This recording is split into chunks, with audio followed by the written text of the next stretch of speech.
Welcome, everyone. We have a special guest today. Our guest has been interviewed before.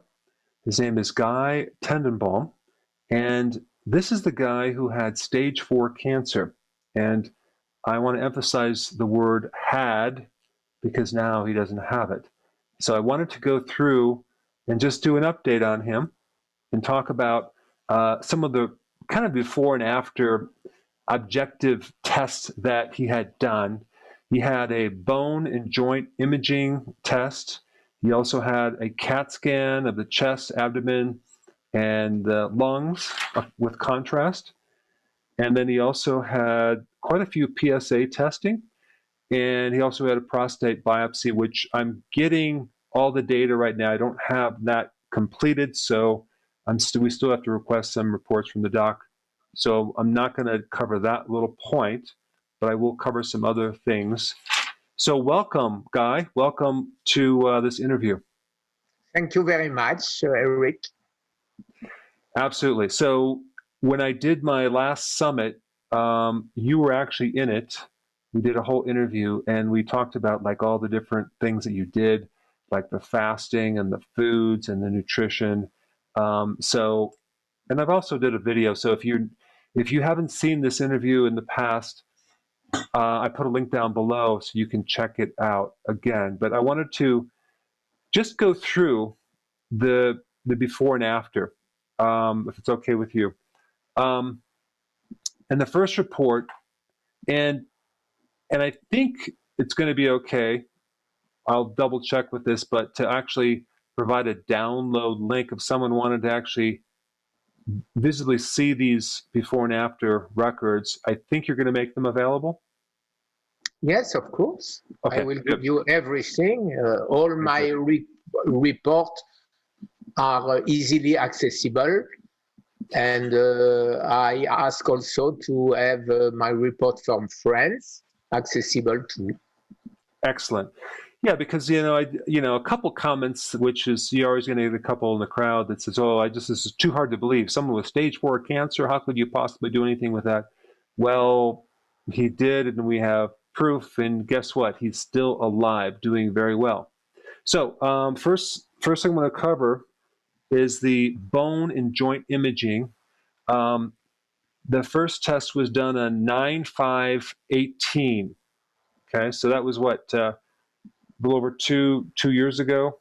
Was it maybe 2 or 3 years ago? Yes. Okay, so and I'm going to just kind of cover the highlights there.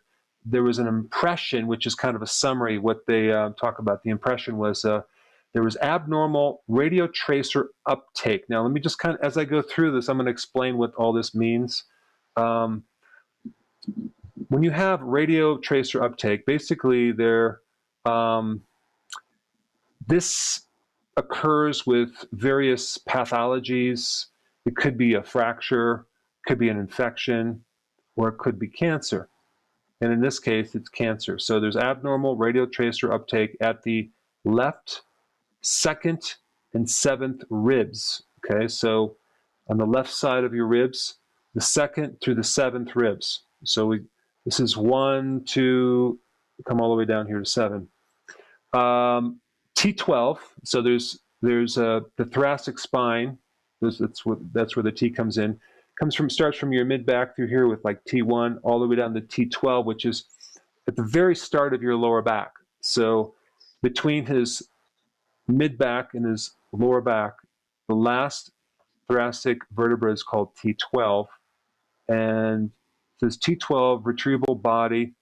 So there's a problem there, and so what happened is the cancer spread from his prostate throughout different places in his body. It was a stage 4. Also, the right pubic bone was had cancer in it as well. So the pubic bone is in the front part of the pelvis on the right side. There's 2 bones that connect, corresponding to osseous metastasis. So that's basically cancer of the bone. All right, that was in 9/5/18. So on 5/26/20, okay, this is what the impression was. Relatively stable, slightly improved osseous disease burden, no new suspicion focal activity identified. Okay, so that's a lot of wording for there wasn't anything spreading or remarkable or worsening or anything going on. So that's a good sign because they're just looking at the bones, okay? Yes. Now, let's go right to the CAT scan. So it's a different type of test. They use radiation for this. They did it of the chest, the abdomen, the pelvis contrast. And this was done in 9/5/18. Okay. So the impression was enlarged and heterogeneous, which means it's kind of the same throughout the prostate. We're talking about the prostate here. Enlarged and heterogeneous prostate with features detailed above. And I'm not going to get into all the little details because there's a lot of things, and you could read this in the report if you want. We'll allow you to download it. Because what they did is they took the left part, the top part, the right part, and they just talked about different things that were wrong. Anyway, I'm just getting to the point. Highly suggestive of local metastatic invasive prostatic adenocarcinoma. All right, that's a mouthful. Adenocarcinoma is a type of cancer that originates in the mucous membranes of glands. You can have that in the lungs, you can have it in the breast, in the prostate, because there's glands there. So basically, it's metastatic. There was cancer that invaded the prostate, and it involved the mucus glands. All right. They also said that the lower pelvic and retroperitoneal. Okay, what does that mean? That means it's behind the peritoneum. Peritoneum is a kind of like a connective tissue that's right around the organs. So it's behind that, between the prostate and this little sheath of this little, I guess it's like a bag or a membrane that's holding everything, all the organs there. Okay, so we had lower pelvic and retroperitoneal. That's right behind that little sac. It's kind of deep, not quite inside the prostate, but just outside. Lymphadenopathy. Okay, so now what is that? That has to do with the lymph nodes. Okay, so we have a problem with the lymph nodes, as described above. Lymphadenopathy, which is a disease of the lymph nodes. So basically, the lymph nodes are involved. The lymphatic system is where the cancer spreads and actually travels through, as described above. Now, in the report, you can read it for yourself. There's all sorts of details with nodules and the characteristics of the prostate and what's happening throughout the prostate. All right, in this last point, it will kind of clear everything up. Overall, findings likely represent nodal, that's your lymph nodes, metastatic disease. Okay, so we have cancer throughout the lymph nodes. All right, that was 9/5/18. Fast forward to 7/13/20, okay, last year. Here's what the impression was. Stable pulmonary nodules. Okay, so that's nodules in the lung. Next one, stable left external iliac lymphadenopathy.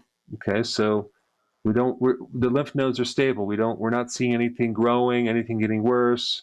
And realize a CAT scan, you're not able to fully diagnose cancer, but you can see different changes that can occur from infection, healing, cancer, and things like that.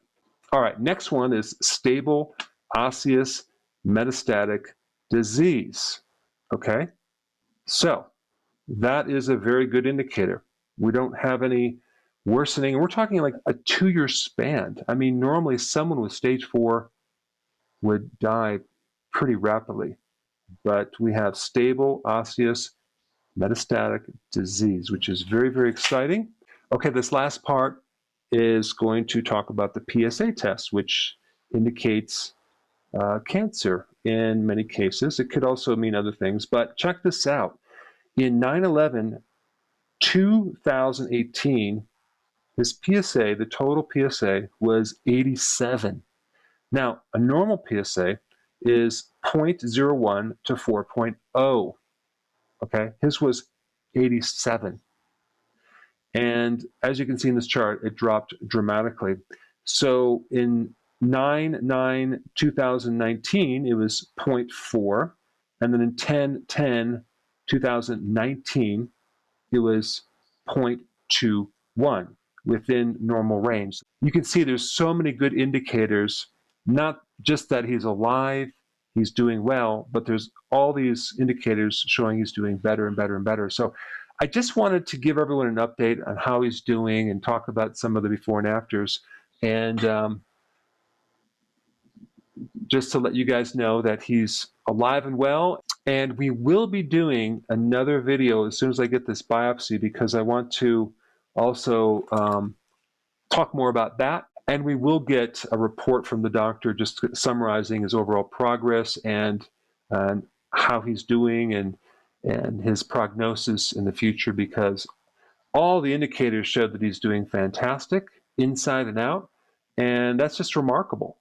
So it just goes to show you the power of good nutrition, the power of fasting. That's one thing that Guy has mastered.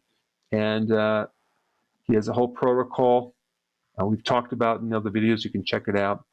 But anyway, I wanted to just mention that. And Guy, would you like to add anything to what I just mentioned that, or maybe I forgot to mention? Since I had my PSA drop to 0.1, Oh, wow. it stayed 0.1.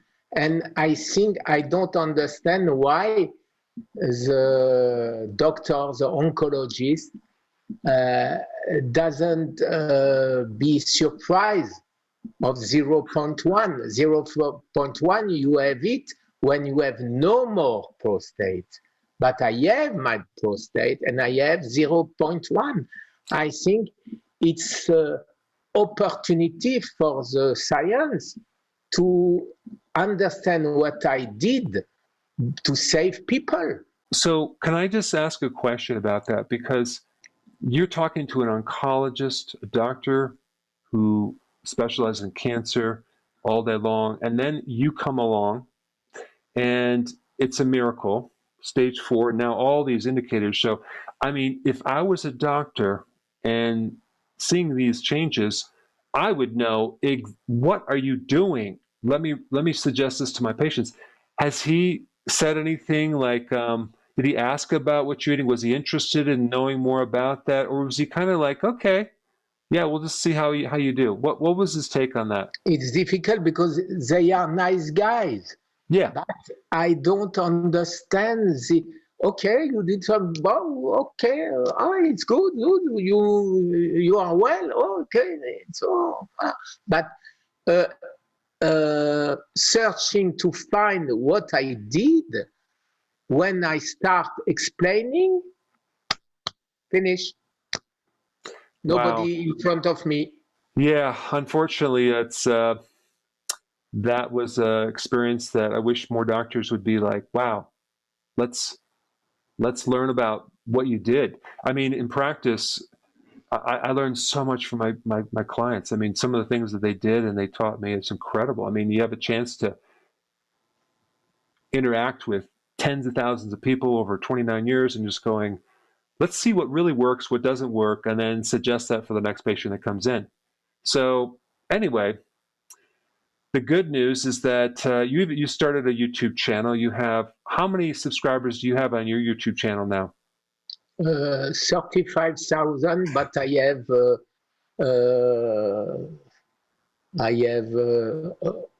just a little bit less than 7 million views. That's pretty good. And with a friend of mine in France, we have he take care of that, an association with 3,500 sick people from cancer. And imagine what, since our last discovery, nobody is dead. Wow. Nobody. Wow. Wow. Yes. So Guy is constantly researching, getting valuable information, and sharing that with all of his people. And it's actually in French, but we are collaborating a lot, and we're just getting a lot of information for people. We're gonna do some studies here soon, so we can really validate these ideas and these things that you've done, so we can then, bring it to the world. So anyway, I just wanted to touch on this. Thank you so much for allowing me to ask these questions, and stay tuned for some updates soon after we get some additional reports from the doc. All right, Thank you very much. My pleasure. And have a good weekend. Okay, you too.